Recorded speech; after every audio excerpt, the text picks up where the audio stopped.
Welcome, welcome, welcome to whoever might be joining today.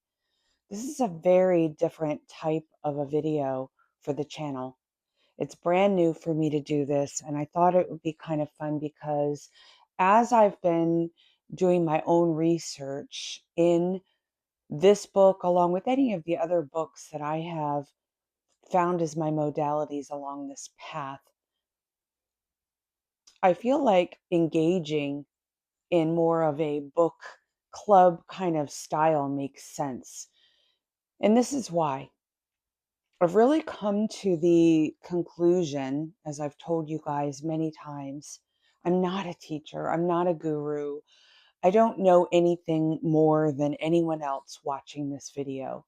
We all have the same infinite wisdom.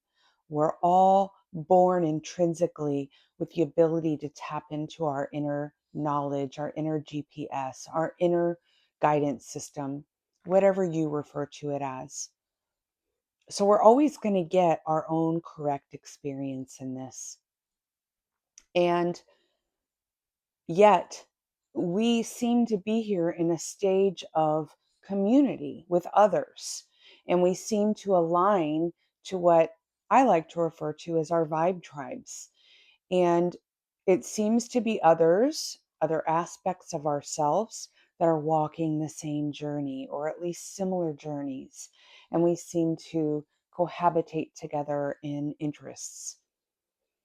I really want Nurture Your Soul to always feel like your space, our space, not my space. And I never want to feel as though I'm sitting in front of anyone acting as a teacher or a guru, because that's not what's going on here at all. What's going on here on this channel and has been for so many years is an inner gut knowingness that this living journal, this living presence, this living experience is documenting this for whatever reason. And I don't need to know what that reason is. I enjoy doing it. I get something out of it. And if one person engages and feels the same way, that's perfect. This is not a goal driven process here. So I hope you feel that. Additionally, I want you guys to feel like you're sitting right here with me. I wish you were sipping on a tea, enjoying this beautiful space, enjoying these beautiful words we're going to share together, and chewing on them and really letting them percolate within us. Because what I'm finding in any of the books I've ever read, and I think you guys will relate to this, sometimes you read something and you have a knowingness of it.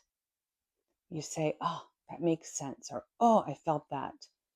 But until it becomes your own direct experience, or as we refer to in Advaita, it becomes your experiential journey, meaning you've walked the steps of that, it will remain a knowingness. And so, what I have loved about the channel is each apparent sharing has encouraged and fostered my own experiential journey into, kind of really tasting and chewing on some of these things. So coming out the other side of the last 3 years and what this book has done for me has been beyond profound. Advaita has always lined up for me, but what has been a challenge is how much mystical bits and pieces have been in my own experience that some really strict Advaita people just absolutely won't even open the mind or the concept to. And for me personally, openness is always here. And that is just allowing experiences to pass through without any rigid restrictions or um, um, resistances.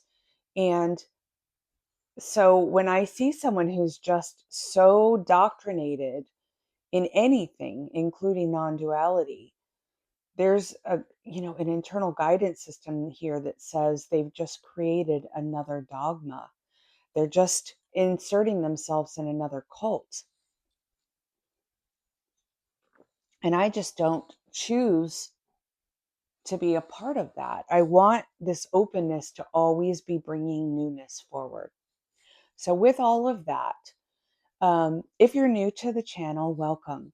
Again, this is not our normal broadcasting, but it's a new series we're doing on the Red Book with Carl Jung, and really deepening and broadening the understanding by reading the chapters and then going through some of the notes that I've taken, some of which are written in the bridges and some of which I've documented on my own papers.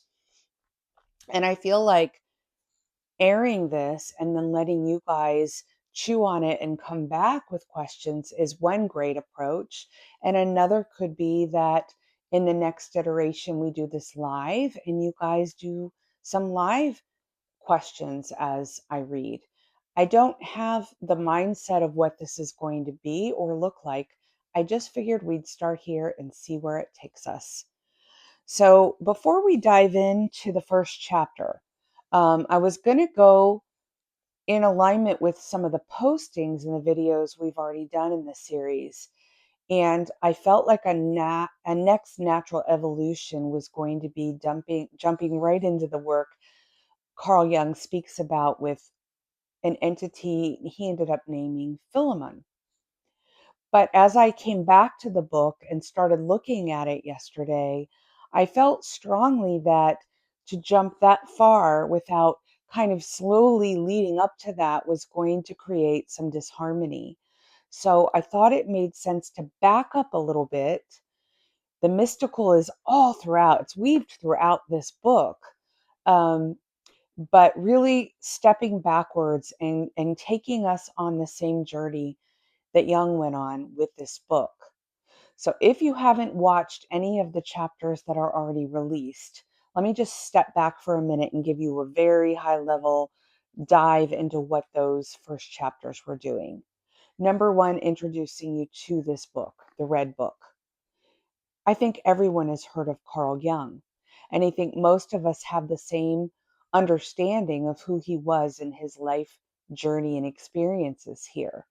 He was very much aligned and in involvement with Freud and psychoanalysis and psychotherapy and understanding how the brain works and understanding ego. But what many didn't know and don't know is that in the last few years of Carl Jung's life, he actually descended down into a spiritual realm within his own embodiment. And he started to question things, everything that he had ever done in his body of works for his whole life. And he started to write this book. He wrote several papers leading up to this book, and he didn't want any of those to be published until after his death, or he wanted them to be published under a name that was not his own. Because at that stage, he felt like he would be cast out into the world as some crazy man.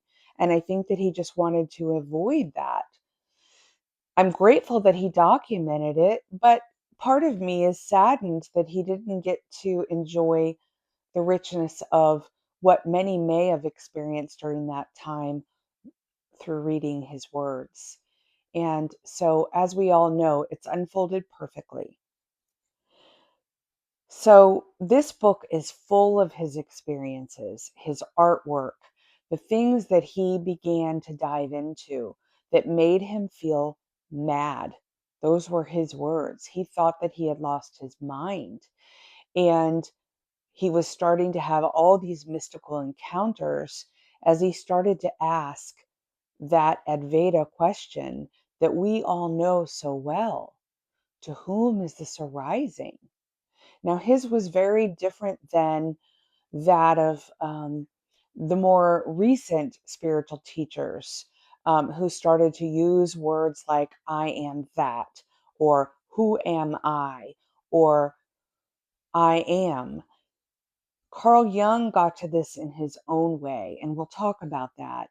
But what I want to do here on the channel, which is I think different than what anyone has done, is show the beautiful relationship between this book and Advaita, and how they really actually are a beautiful partnership. Okay, before we dive in, I want to explain why this was so important in my own journey. So, as most of you know, I took my own life in 2008, and I had what many reference as a near death experience. I've had many people refer to me as a walk in and said that I became this evolved soul when I returned to the body. I don't try or tie to any of these labels that have been bestowed upon the experience of Kelly. I just keep waking up and doing what I'm doing.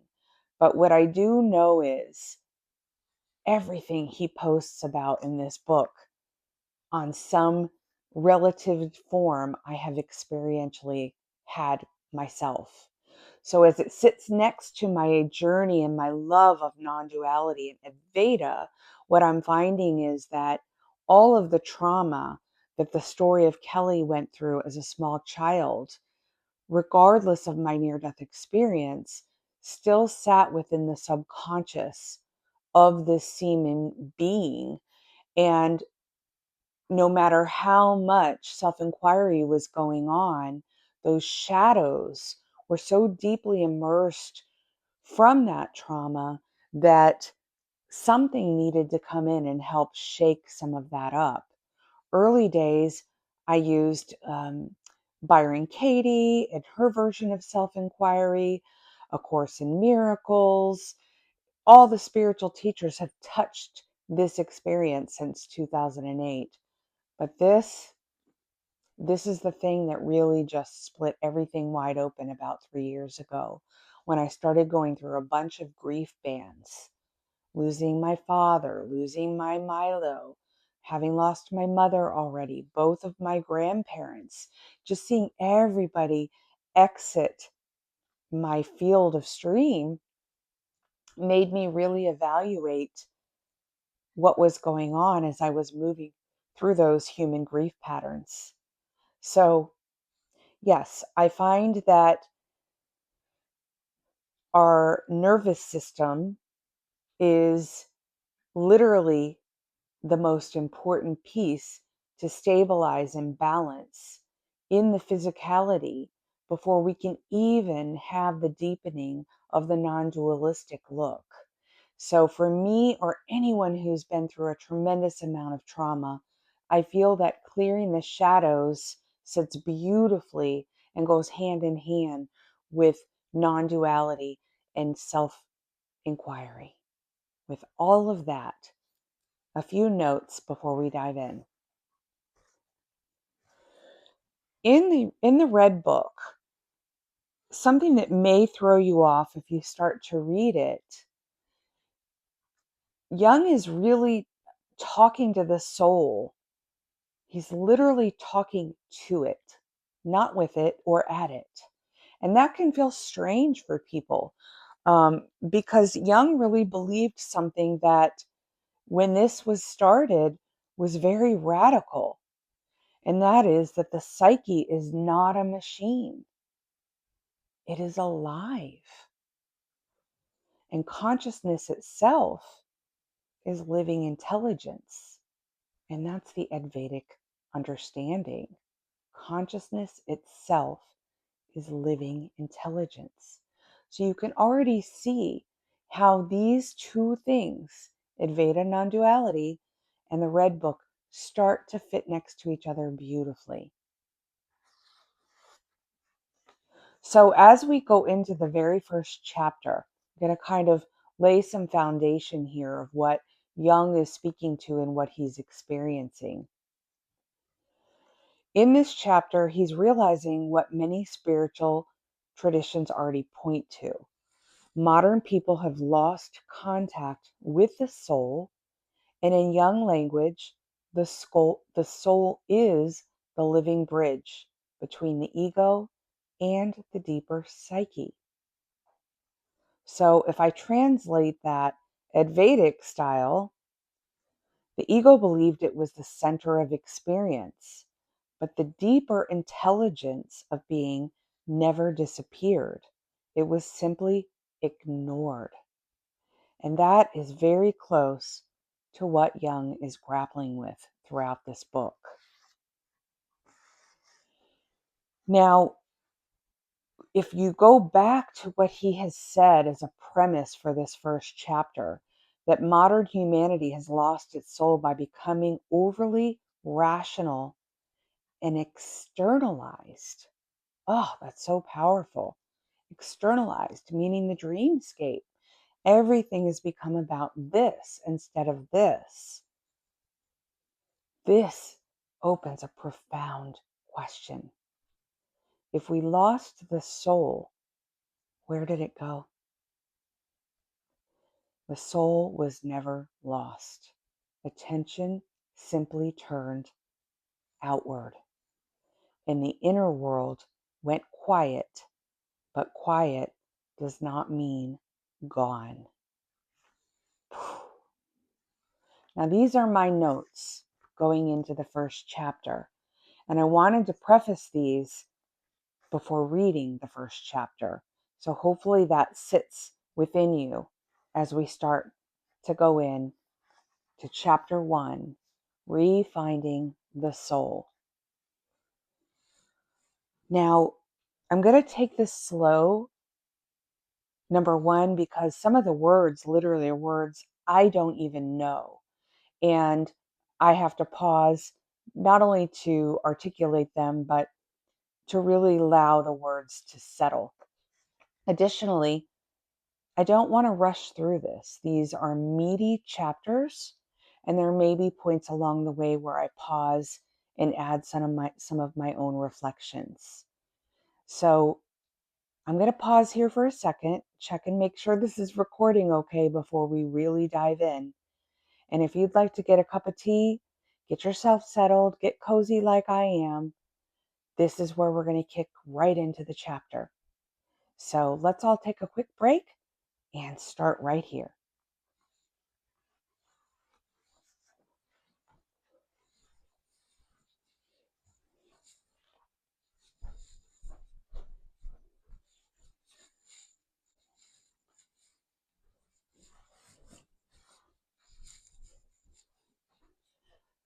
Okay, so it looks like we're recording fine. It looks like the audio is sounding fine. If you see me looking over to the left, it's because I've got, as you guys know, critters just bouncing around out there, as always, and they entertain me, and I'm like a little kid and I get distracted. So bear with me, but also appreciate that my 3-year-old self is very much here on this Saturday.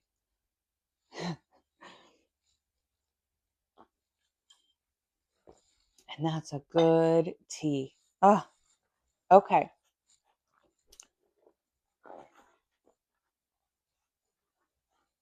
Refinding the soul. When I had the vision of the flood in October of the year 1913, it happened at a time that was significant for me as a man.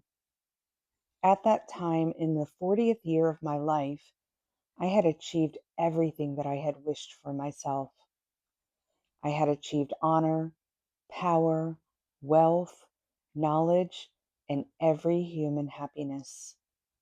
Then my desire for the increase of these trappings ceased.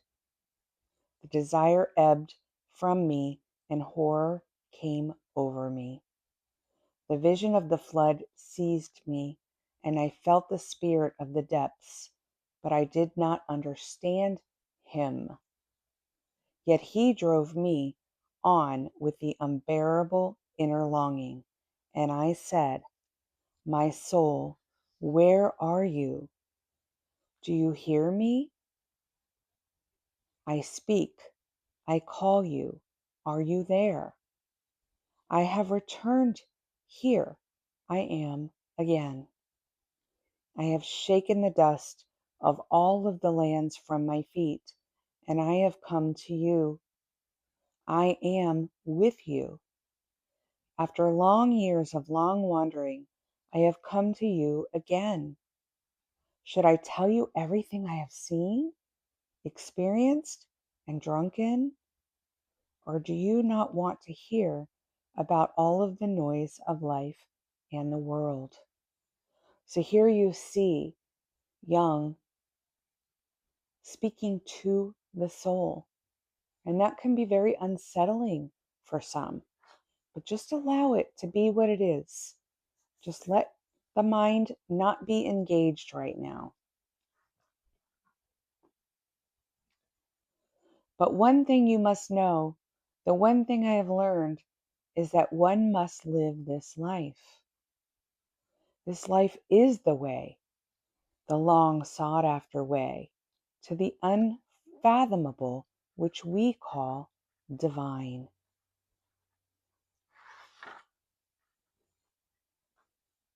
There is no other way. All other ways are false paths. I found the right way. It led me to you, to my soul. I return, tempered and purified. Do you still know me? How long the separation lasted? Everything has become so different. And how did I find you? How strange my journey was. What words should I use to tell you on that twisted paths? A good star has guided me to you. Give me your hand, my almost forgotten soul. How warm the joy at seeing you again, you long disavowed soul. Life has led me back to you.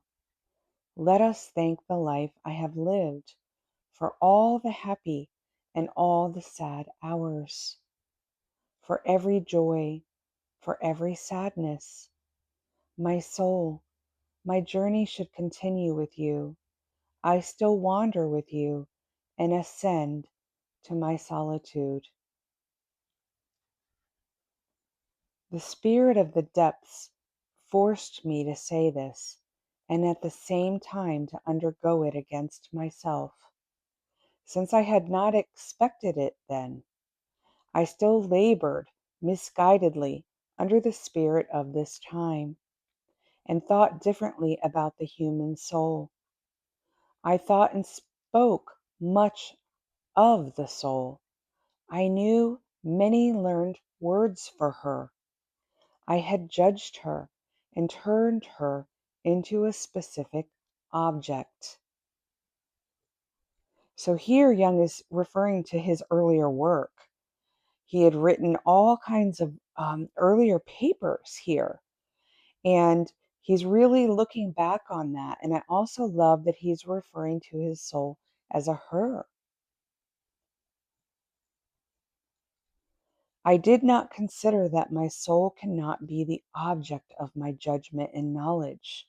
Much more are my judgment and knowledge the objects of my soul. Therefore, the spirit of the depths forced me to speak to my soul, to call upon her as a living and self existing being. I had to become aware that I had lost my soul. From this, we learn how the spirit of the depths considers the soul. He sees her as a living and self existing being.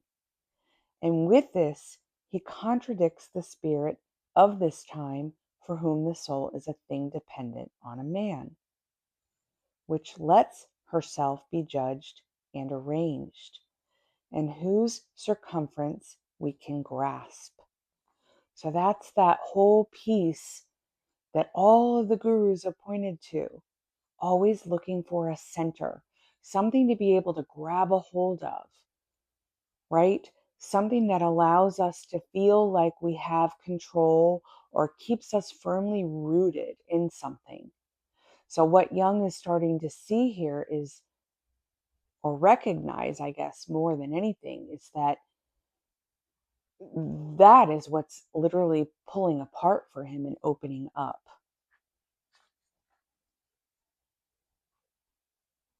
I had previously called my soul. My soul was not at all my soul, but a dead system. Hence, I had to speak to my soul as something far off and unknown. which did not exist through me, but through whom I existed. Ugh. So again, here's the overlap with Advaita, where he's starting to recognize that, similar to my favorite quote, my father and I are one, but my father is greater than I, right? There's something that will always be unknown about this, that can be unnamed. So again, this is where things lay and lie perfectly next to the non-dualistic views. He whose desire turns away from outer things reaches the place of the soul. If he does not find the soul, the horror of emptiness will overcome him, and fear will drive him with a whiplashing time and again in a desperate endeavor and a blind desire for the hollow things of the world. He becomes a fool through his endless desire and forgets the way of his soul, never to find her again. He will run after all things and will seize hold of them, but he will not find his soul, since he would find her only in himself. Truly, his soul lies in things and men, but the blind one seizes things and men, yet not his soul in things and men. He has no knowledge of his soul. How could he tell her apart from things and men? He could find his soul in desire itself, but not in the objects of desire. If he possessed his desire, and his desire did not possess him, he would lay a hand on his soul, since his desire is the image and expression of his soul. So here he's still trying to decipher emptiness. He's still trying to decipher how that plays and where he fits in that. And these not only internal and external experiences, but also in the play of life itself, right? Desires and experiences and expressions. He's really starting to let that unravel. And now you see why I wanted to step back a little bit, because I think going too quickly right into the mystical is going to cause the same impact on the channel that it has to anyone who's following, which is, how did he get to his experience with Philemon? And our minds want things to be linear. They want to hear the chapters that led up to that, perhaps to try to recreate those. But what you will find that I speak to, that pretty much everyone speaks to that is on this journey, is each journey is unique.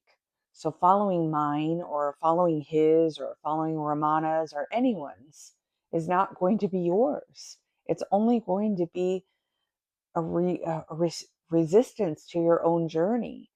And although it's not going to lead you into a wrong space, it's just not necessary.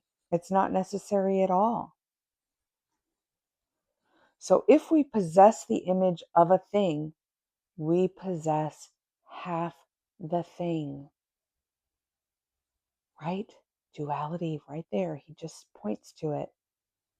The image of the world is half the world.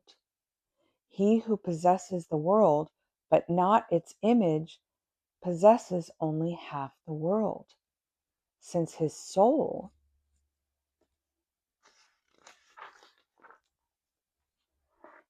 is poor and has nothing. Empty, right? The wealth of the soul exists in images. He who possesses the image of the world possesses half the world, even if his humanity is poor and owns nothing. But hunger makes the soul into a beast that devours the unbearable and is poisoned by it. My friends, it is wise to nourish the soul. Otherwise, you will breed dragons and devils in your heart. Oh, gosh, I feel everything. Like, if just visualize for a second Jung, who spent his whole life writing these doctrines and papers and teaching philosophical, psychological, deep and meaningful things. And all of a sudden, at the age of 40, he says, none of that made sense. Put it aside, dive inside instead of being out here, write about it, but don't tell anyone. They'll think you're crazy and they'll lock you up. Who relates to that? I know I do. It's what happened after my near-death experience as I was in the emergency room for the first time, seeing that experience or expression of what I call my birth guide Bernadette saying, shh, don't tell them, they'll lock you up. And this is Jung's. Now you guys see why I relate to it so much. So soul and God. On the second night, I called out to my soul. I am weary, my soul. My wandering has lasted too long. My search for myself outside of myself. Now I have gone through events and found you're behind the farrago. But I made discoveries on my erring through events, humanity, and the world. I found men and you, my soul. I found again, first in images within men, and then you yourself. I found you where I least expected you. You climbed out of a dark shaft. You announced yourself to me in advance of dreams. They burned in my heart and drove me to all the boldest acts of daring and forced me to rise above myself. You let me see truths of which I had no previous inkling. You let me undertake journeys whose endless length would have scared me if the knowledge of them had not been secure in you. Now, I love this because he's starting to acknowledge what I just spoke about, which is we have to have our journey in the way that it's presenting to us, not in the way we wish it to be, not someone else's journey, and everything is unfolding perfectly. Again, can you see the similarities to Advaita?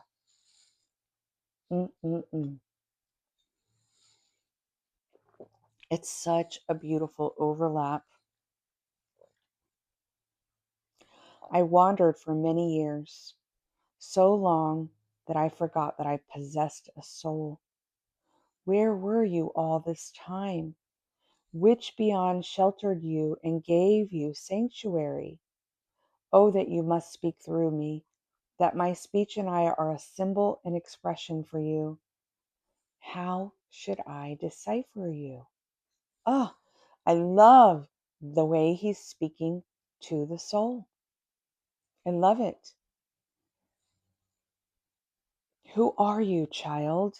Do you see the comparison? Who am I? My dreams have represented you as a child and as a maiden. I am ignorant of your mystery. Forgive me if I speak as in a dream, like a drunkard. Are you God? Is God a child? A maiden?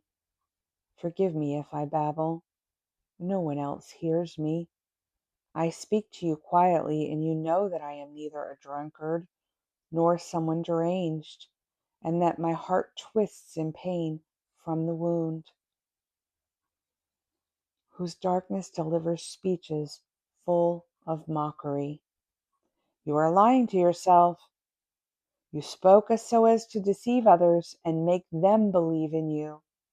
You want to be a prophet and chase after your ambition.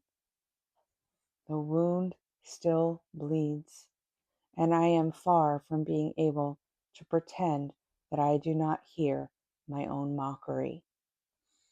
So now he's starting to listen to the different egos. I don't want to give him a name yet because I want to allow him to do that in his own processing. But he's speaking to the various egos. How strange it sounds to me to call you a child, you who still hold the all without end in your hand. I went on the way of the day, and you went invisibly with me, putting the pieces together meaningfully and letting me see the whole in each part. You took away where I thought to take hold, and you gave me where I did not expect anything, and time and again you brought me about fate from new and unexpected quarters.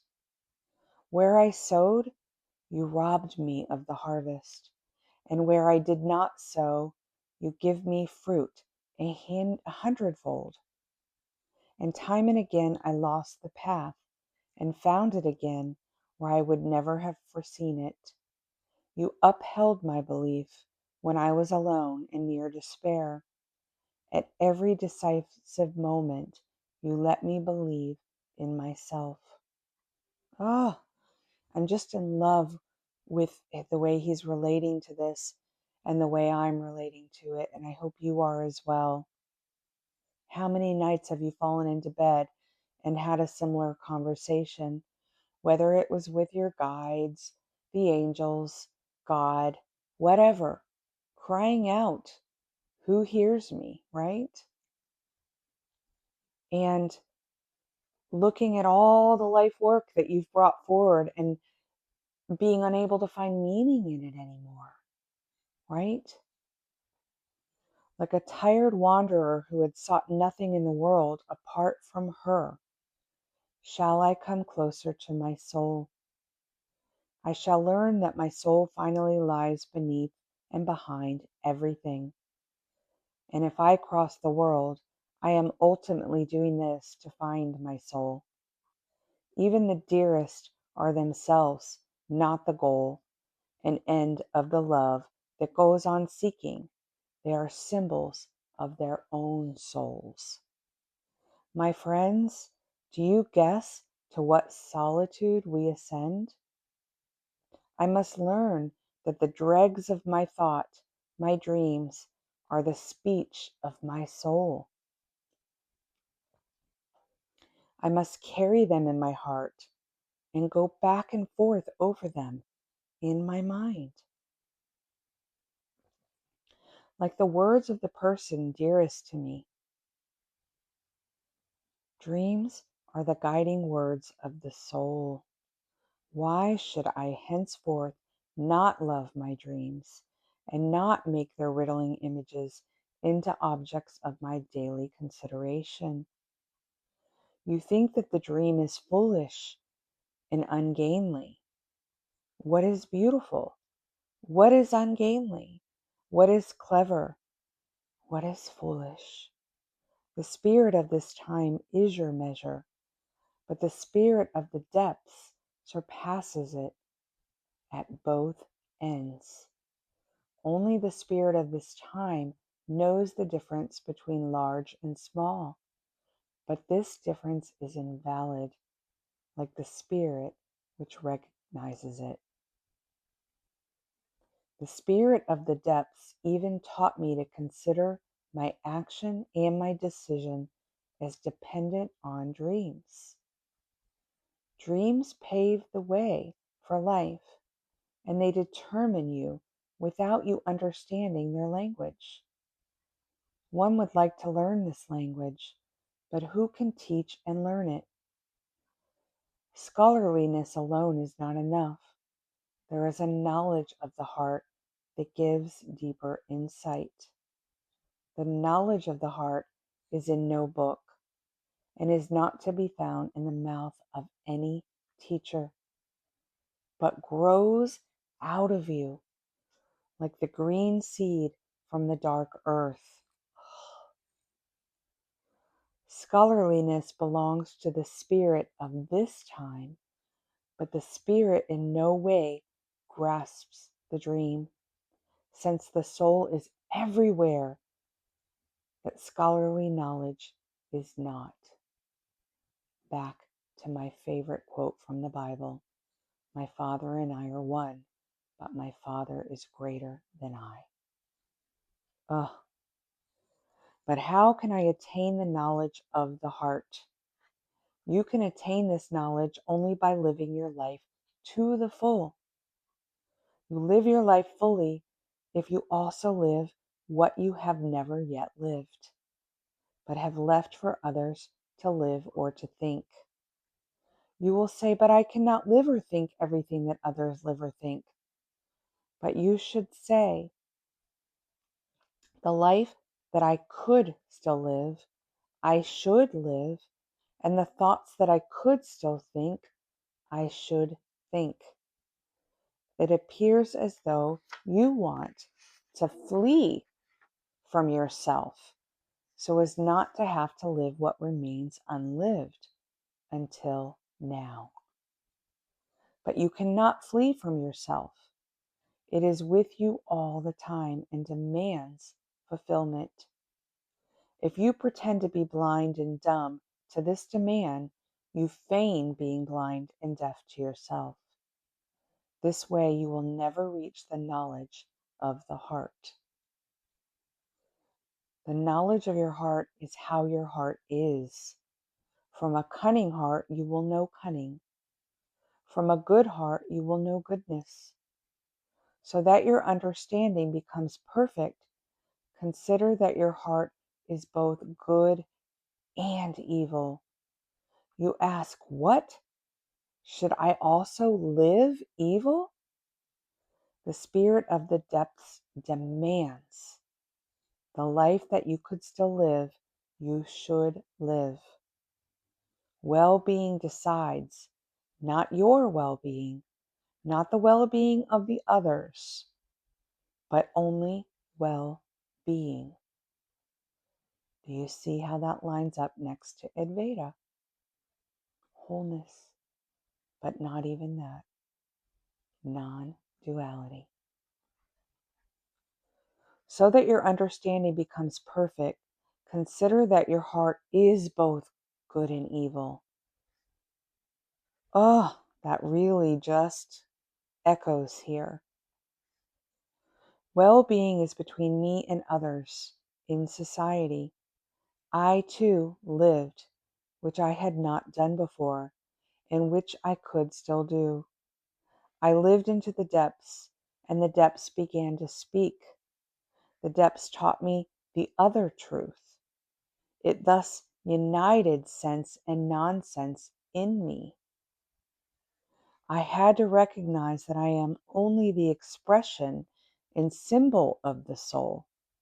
In the sense of the spirit of the depths, I am as I am in this visible world, a symbol of my soul. And I am thoroughly a serf, completely subjugated, utterly obedient. The spirit of the depths taught me to say, I am the servant of a child. Through this dictum, I learned above all that the most extreme humility, and it is what I most need.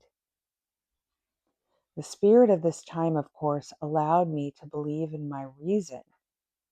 He let me see myself in the image of a leader with ripe thoughts.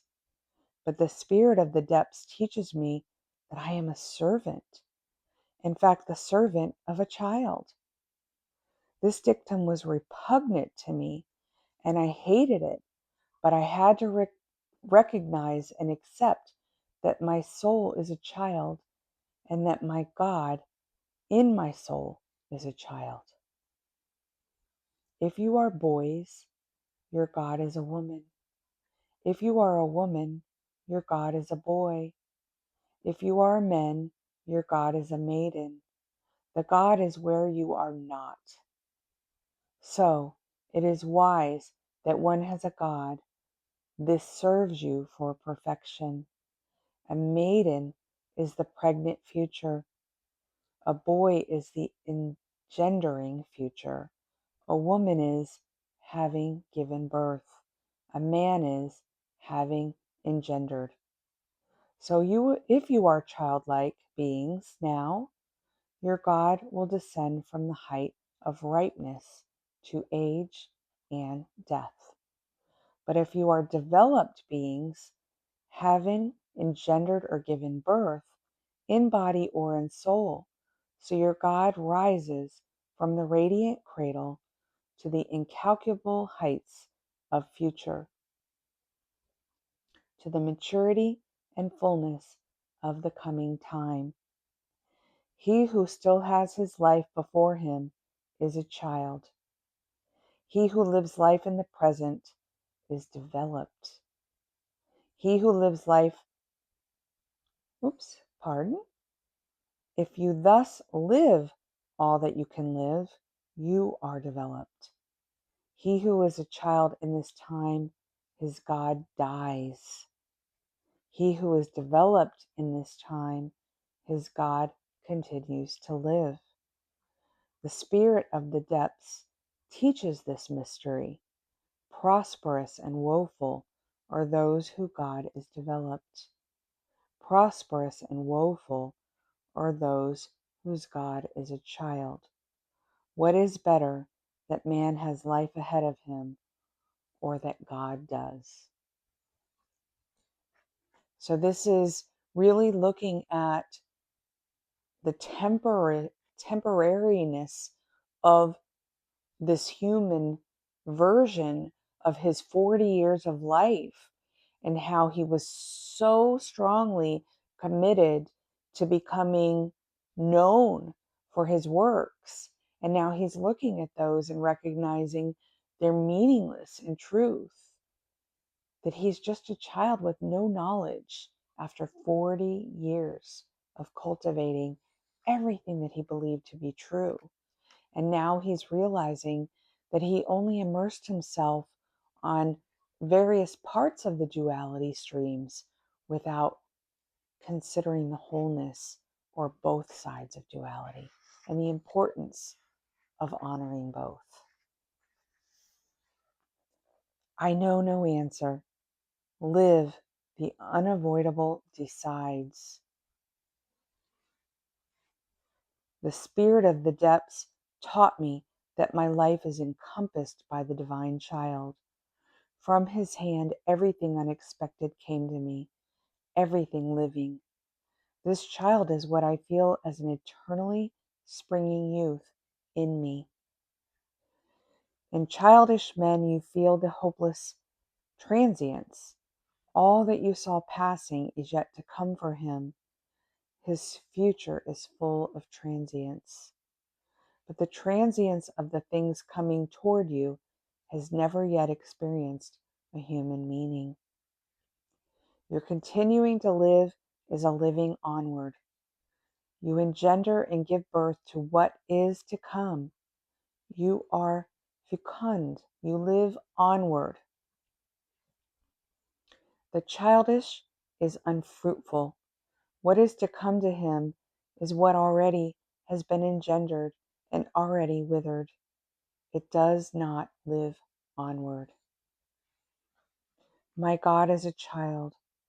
So wonder not that the spirit of this time in me is incensed to mockery or scorn. There will be no one who will laugh at me as I laughed at myself. Boy, oh boy, do we all relate to that on the spiritual journey. These moments where something lets go and the subtle knowingness of it makes us laugh and cry at the same time. And that's what's happening here. Your God should not be a man of mockery.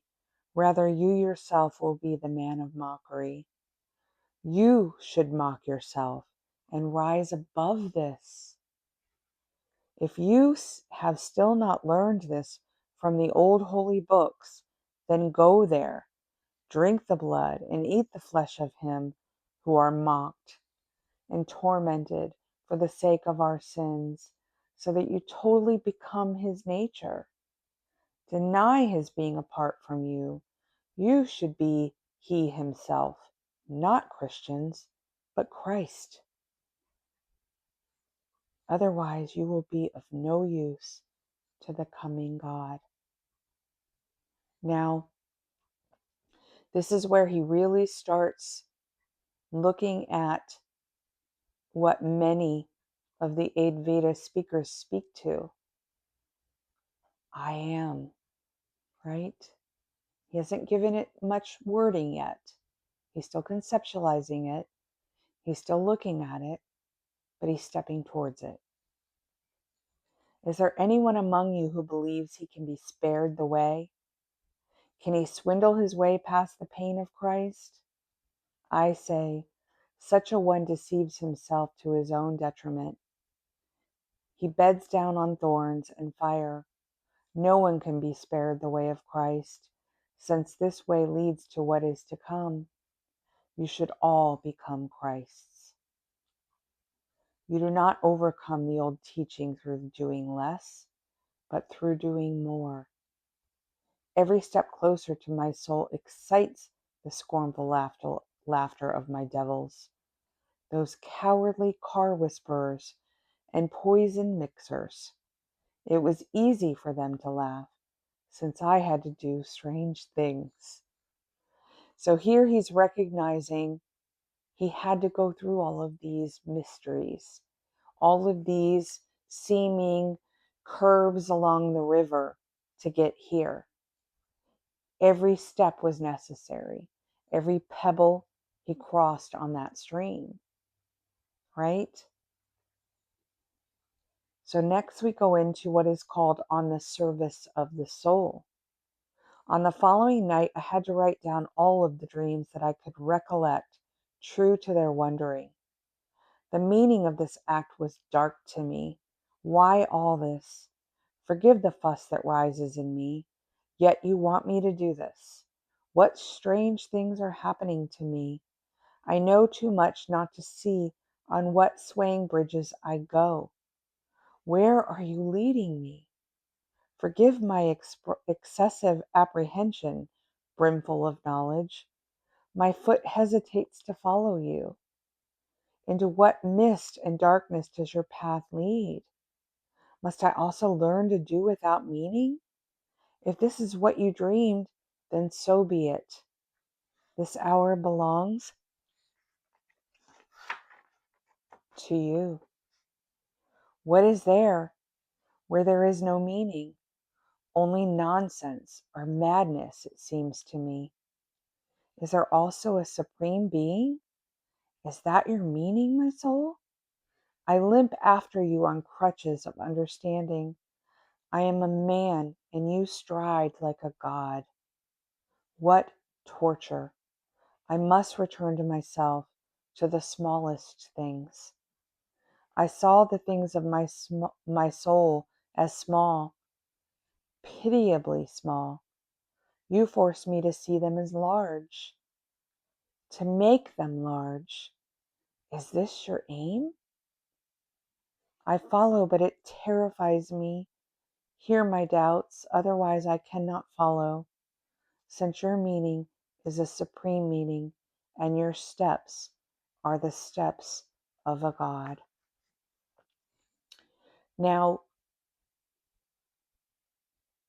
I want to really sit here for a second, because here on the channel, one of the things that my guidance team has been pushing in the story of Kelly is stepping in to the largeness and the boundlessness of this, and how that can be very jarring, and is, because to be able to do that, there is an unlearning necessary, because everything that sits in that space is energetically using that space or utilizing that space where this boundlessness exists.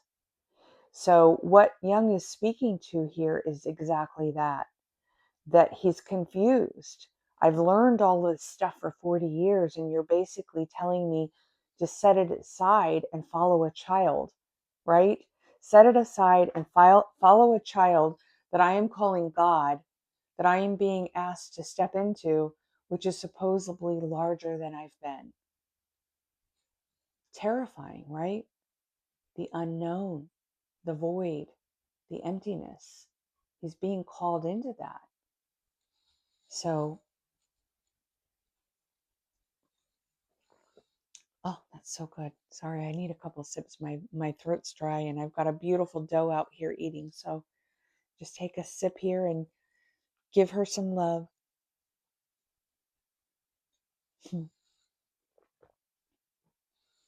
This unlearning is powerful, you guys, and now you see why I wanted to step back a little bit.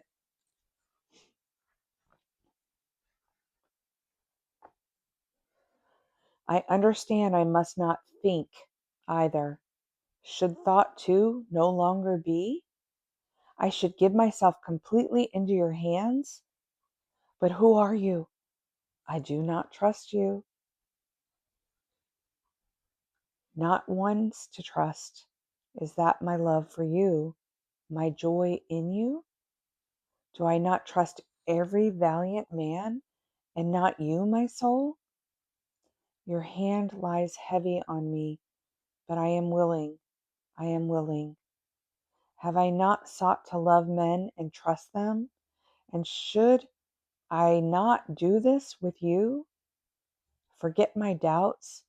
I know it is ignoble to doubt you. You know how difficult it is for me to set aside the beggar's pride I take in my own thought. Wow, the beggar's pride. I forgot that you are also one of my friends and have the first right to my trust. Should what I give them not belong to you? I recognize my injustice. It seems to me that I despised you. My joy at finding you again was not genuine. I also recognize that the scornful laughter in me was right. I must learn to love you. Should I also set aside self-judgment? I am afraid. Then the soul spoke to me and said, this fear testifies against me. It is true. It testifies against you. It kills the holy trust between you and me. How hard is fate!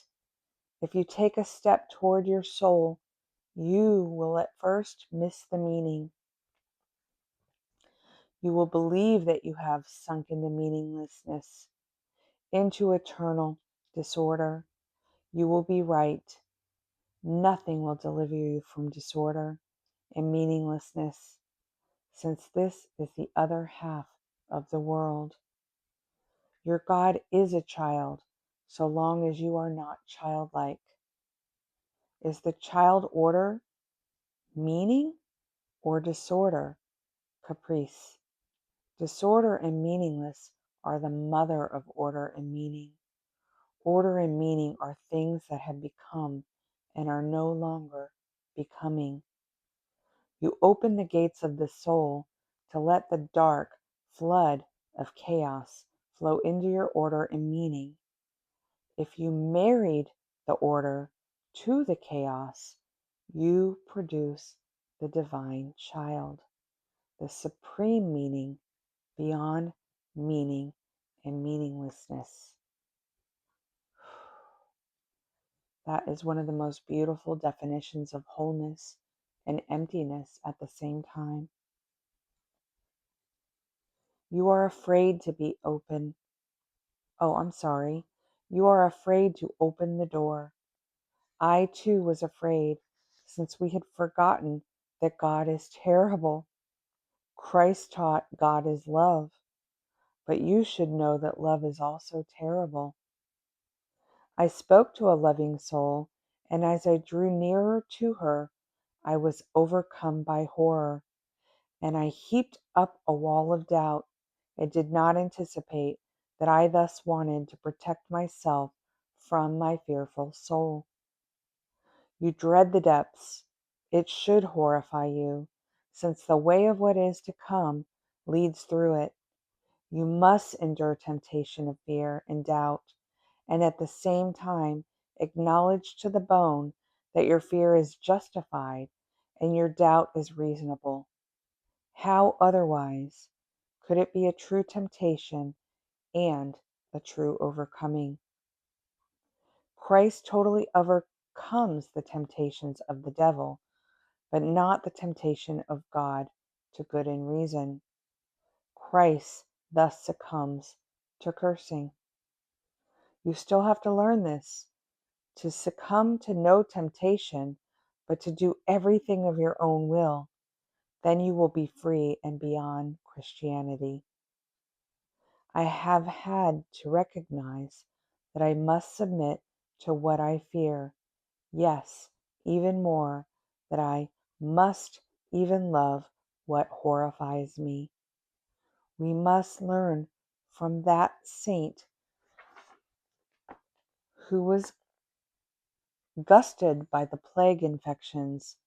She drank the pus of plague boils and became aware that it smelled like roses. The acts of the saint were not in vain. In everything regarding your salvation and the attainment of mercy, you are dependent on your soul. Thus, no sacrifice can be too great for you. If your virtues hinder you from salvation, discard them, since they have become evil to you. The slave to virtue finds the way as little as the slave to vices. If you believe that you are the master of your soul, then become her servant. If you were her servant, make yourself her master. Since she needs to be ruled, these should be your first steps. During 6 further nights, the spirit of the depths was silent in me, since I swayed between fear, defiance, and nausea, and was wholly the prey of my passion. I could not and did not want to listen to the depths. But on the 7th night, the spirit of the depths spoke to me. Look into your depths. Look into your depths. Pray to your depths. Awaken the dead. But I stood helpless. I did not know what I could do. I looked into myself, and the only thing I found within was the memory of earlier dreams, all of which I wrote down without knowing what good this would do. I wanted to throw everything away and return to the light of day, but the Spirit stopped me and forced me back into myself. Now, how many times on your own spiritual journey have you said, whether out loud to another person or just to yourself, if I could go back before I started this spiritual unraveling? Now, many of us will have this vision in our heads of how life seemed easier before we started on the spiritual journey, right? Seemed less chaotic, and it seemed like we didn't have as much inner work to do. And that's what Jung is grappling with now. So now we go into what he is calling the desert. 6th night, my soul leads me into the desert of my own self. I did not think that my soul is a desert, a barren, hot desert, dusty and without drink. The journey leads through hot sand, slowly waiting without a visible goal to hope for. How eerie is this wasteland! It seems to me that the way would lead so far away from mankind.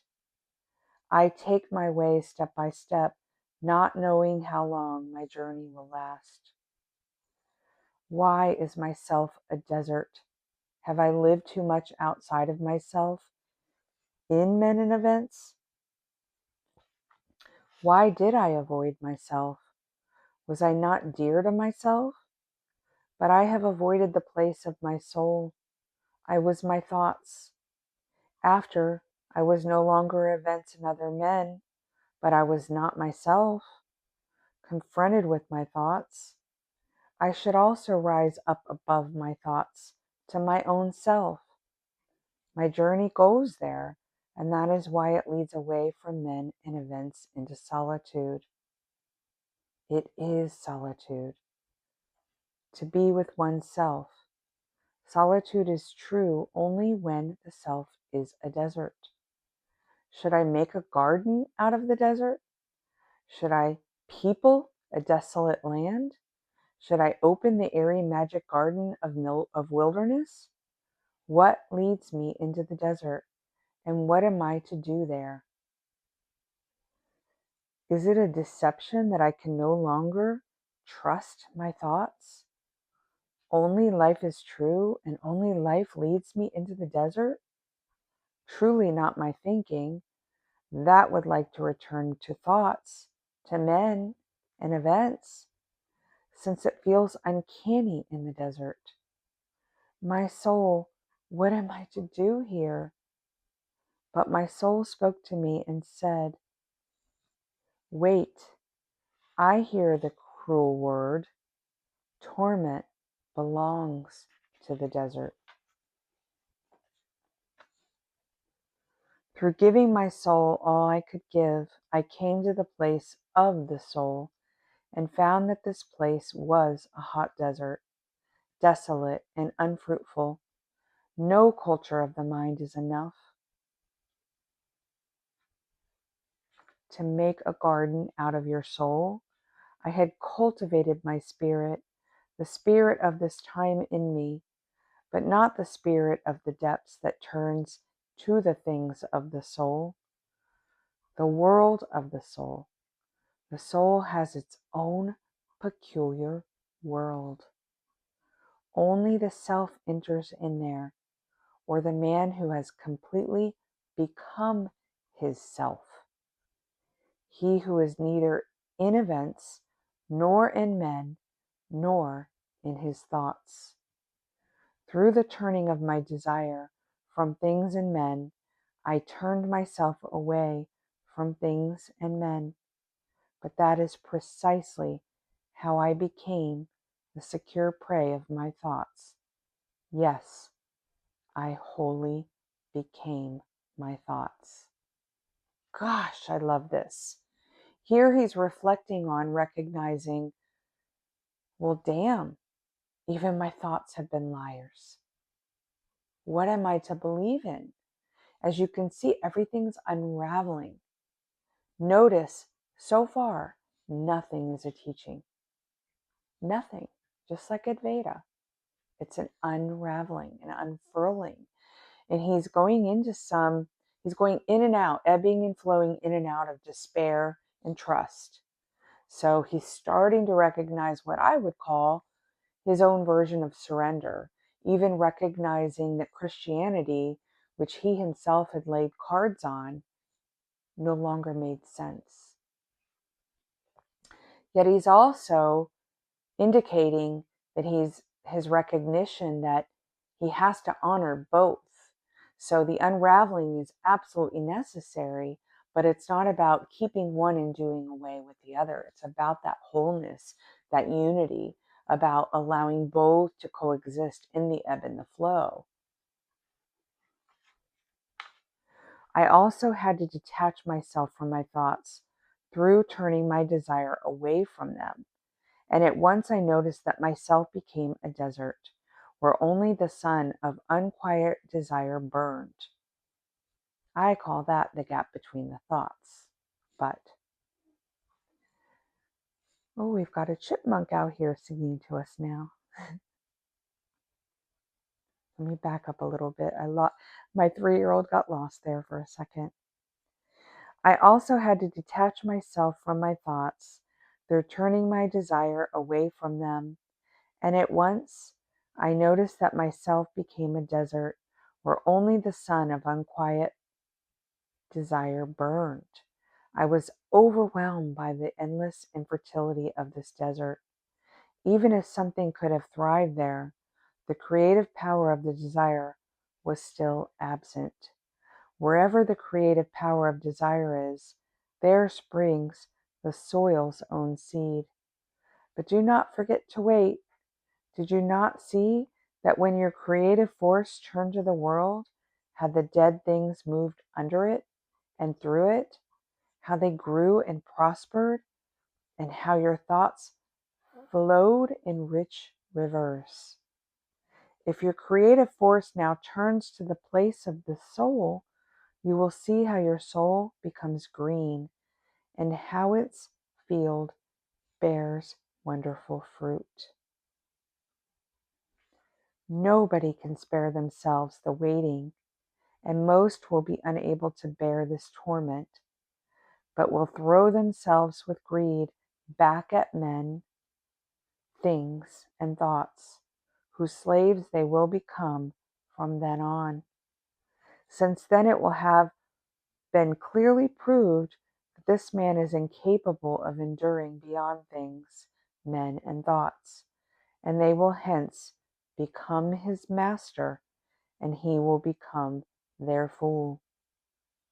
Since he cannot be without them, not until even his soul has become a fruitful field. Also, he whose soul is a garden needs things, men, and thoughts, but he is their friend and not their slave and fool. Everything to come was already in images. To find their soul, the ancients went into the desert. This is an image. The ancients lived their symbols, since the world had not yet become real for them. Thus they went into the solitude of the desert to teach us that the place of the soul is a lonely desert. There they found the abundance of visions, the fruits of the desert, the wondrous flowers of the soul. Think diligently about the images that the ancients have left behind. They show the way of what is to come. Look back at the collapse of empires, of growth and death, of the desert and the monasteries. They are the images of what is to come. Everything has been foretold, but who knows how to interpret it? When you say that the place of the soul is not, then it is not. But if you say that it is, then it is.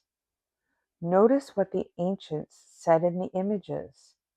The word is a creative act.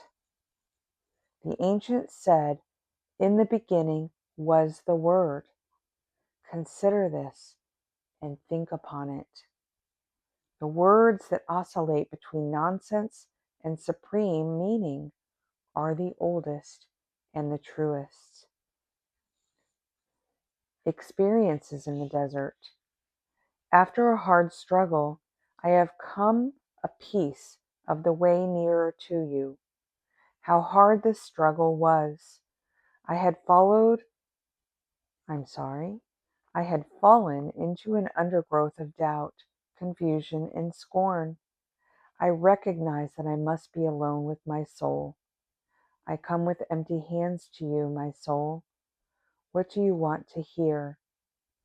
But my soul spoke to me and said, if you come to a friend, do you come to take?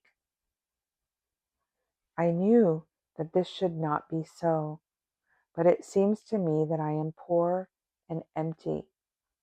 I would like to sit down near you and at least feel the breath of your animating presence. My way is hot sand, all day long, dusty paths.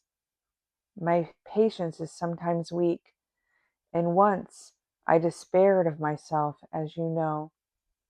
My soul answered and said, you speak to me as if you were a child complaining to its mother.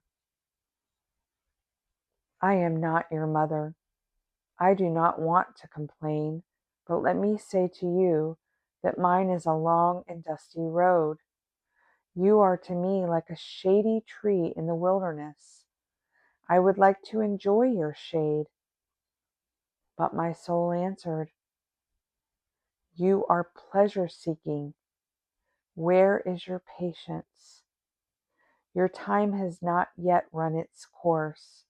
Have you forgotten why you went into the desert?"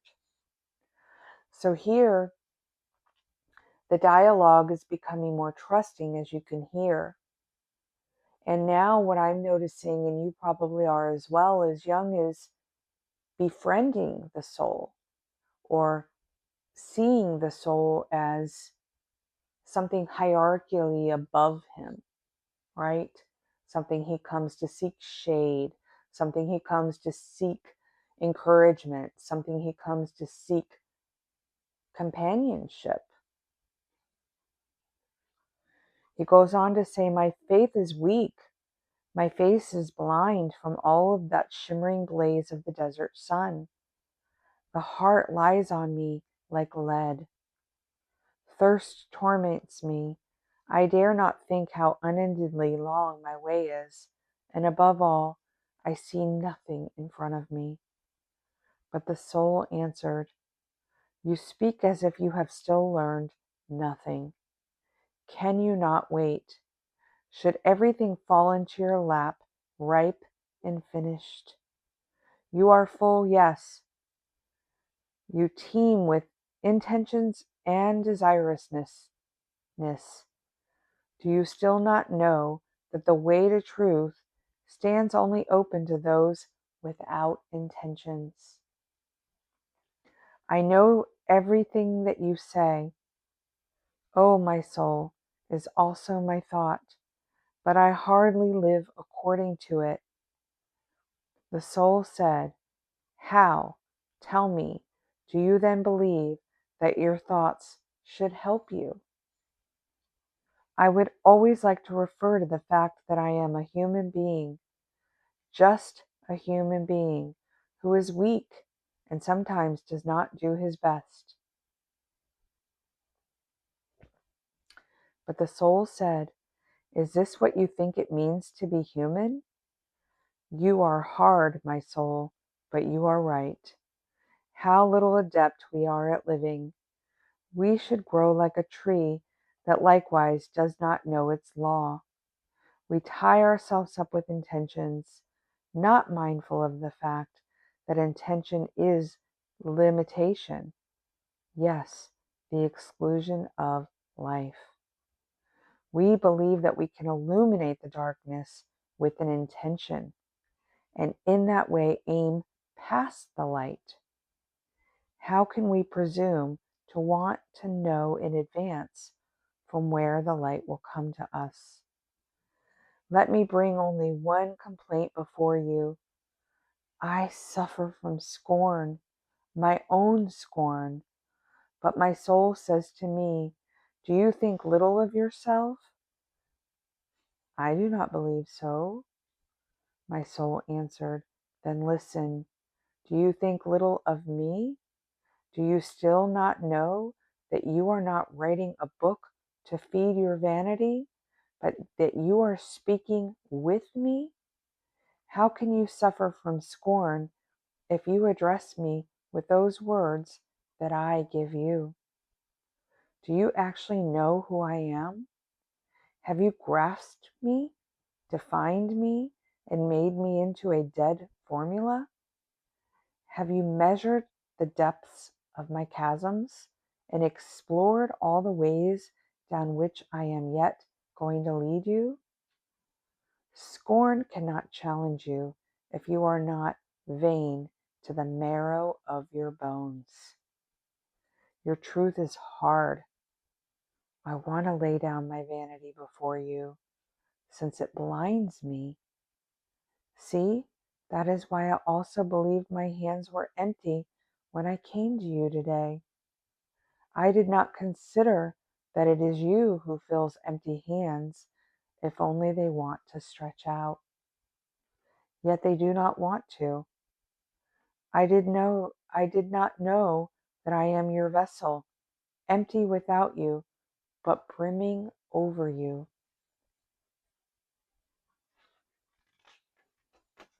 Powerful stuff. He's coming to the realization here that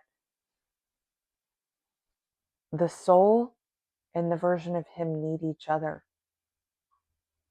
And that this relationship is a unity, right? And Jung is still sitting with this expression of this separate self and this man-made idea of where he's invested 40 years of his life, raising a family, having children, doing the things that we all do. And he's being asked not to have any intentions or goals after 40 years of being only that. Now, how many of us relate to that in Advaita, right? This unraveling process says, for new to come, everything must die.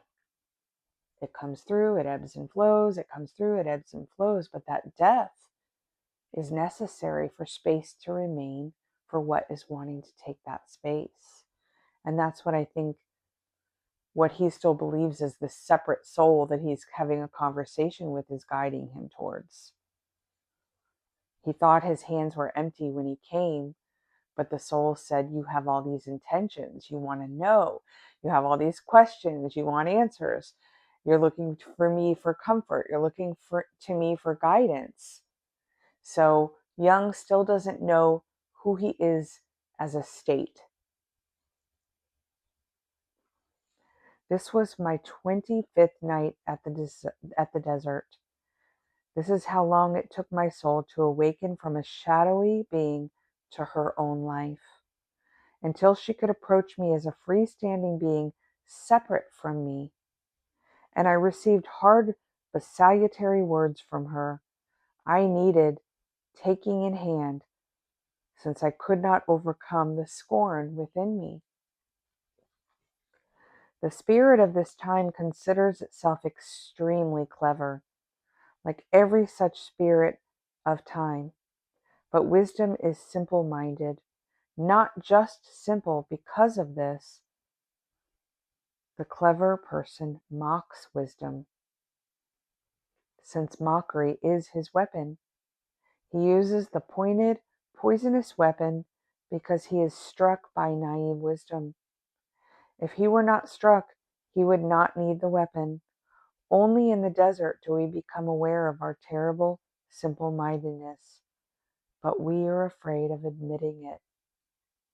That is why we are scornful, but mockery does not attain simple-mindedness.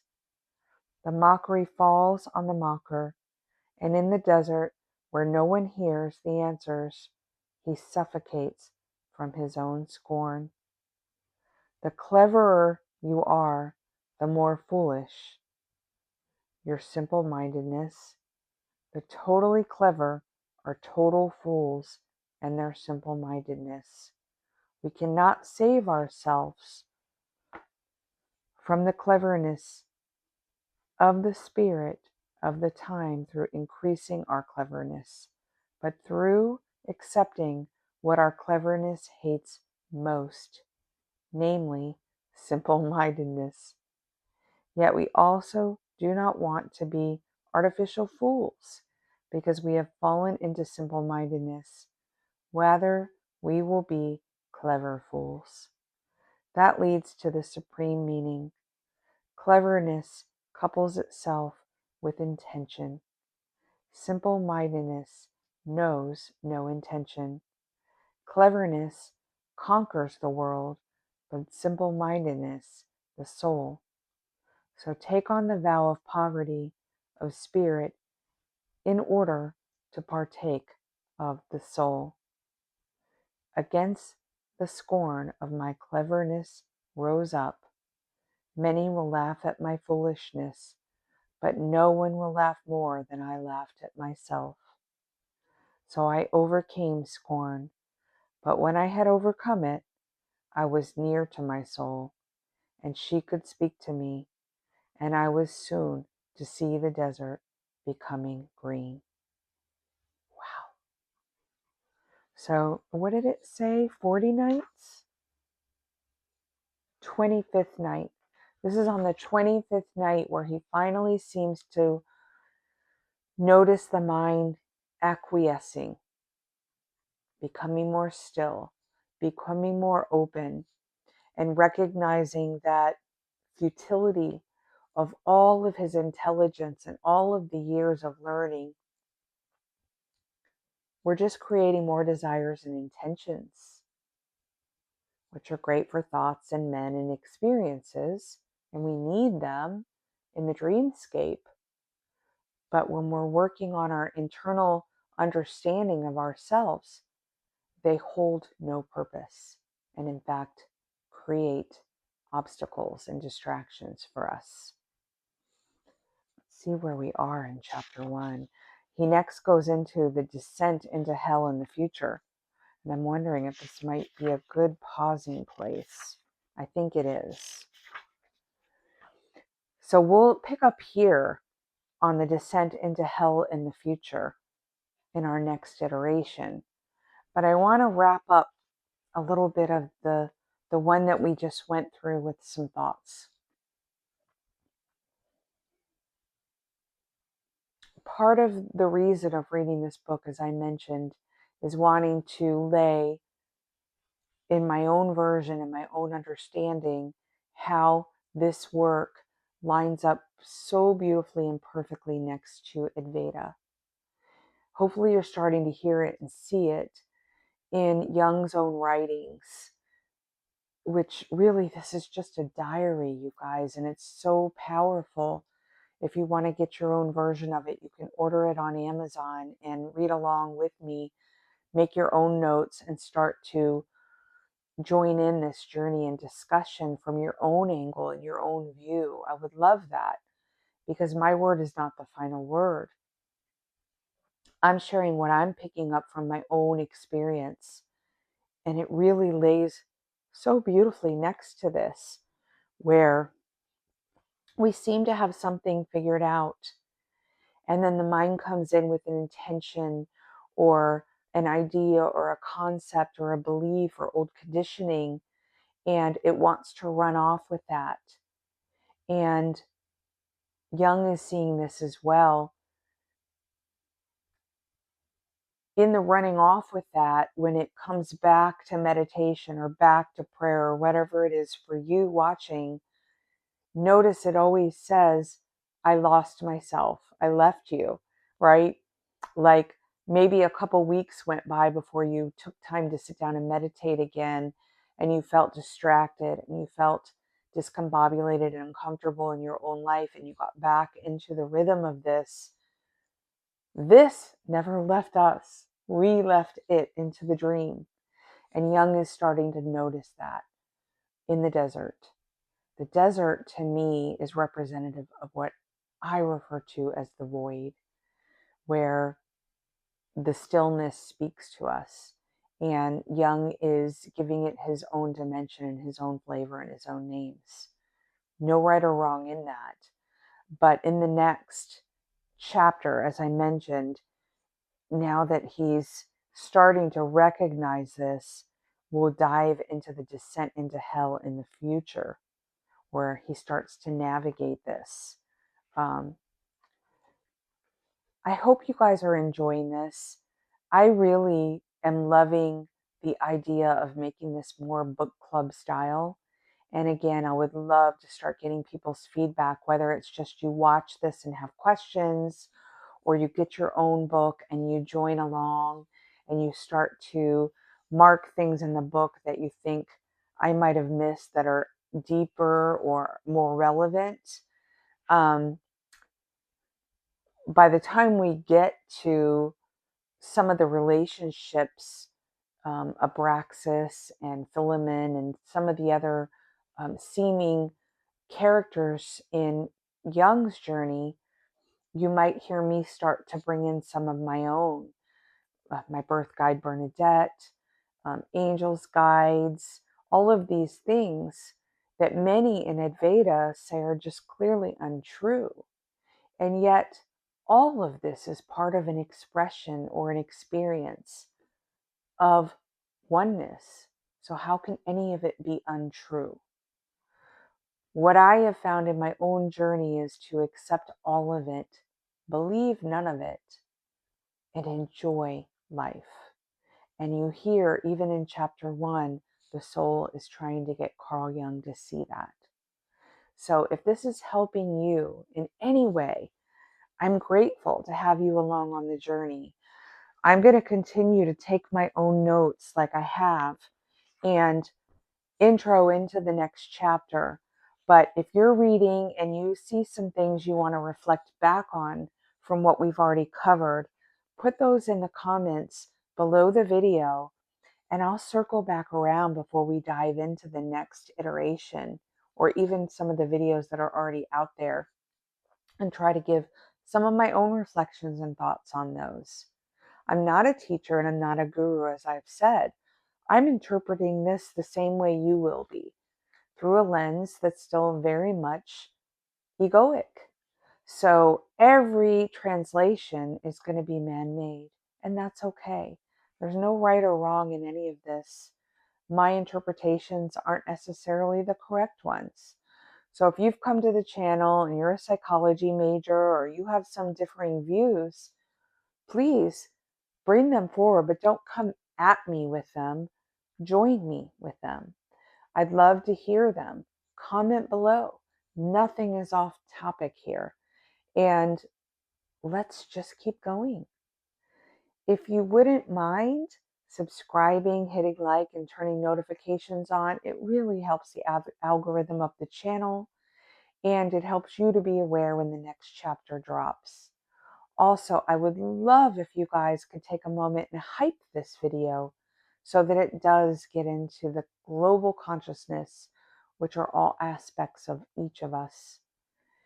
If you'd like to make a donation for the works here, this is not AI, which hopefully you can see all the writings, the sharings, the editing.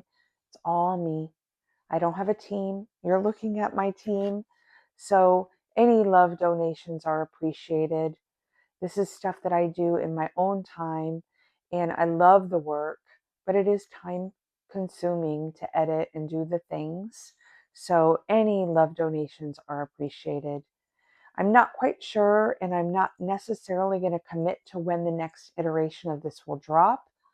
Just depends on how long it takes to edit and release each of these.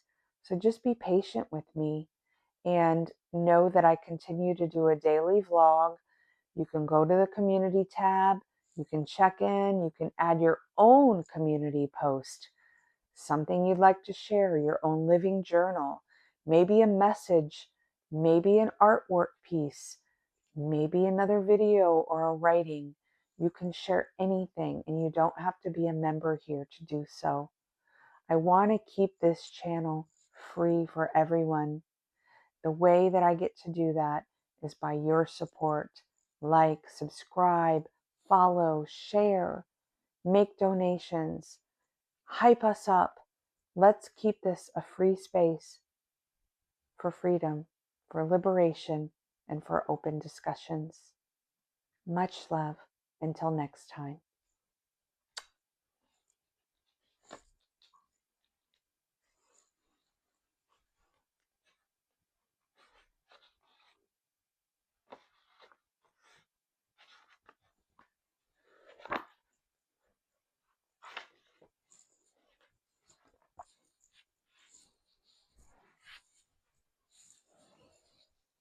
Have a beautiful day, everyone.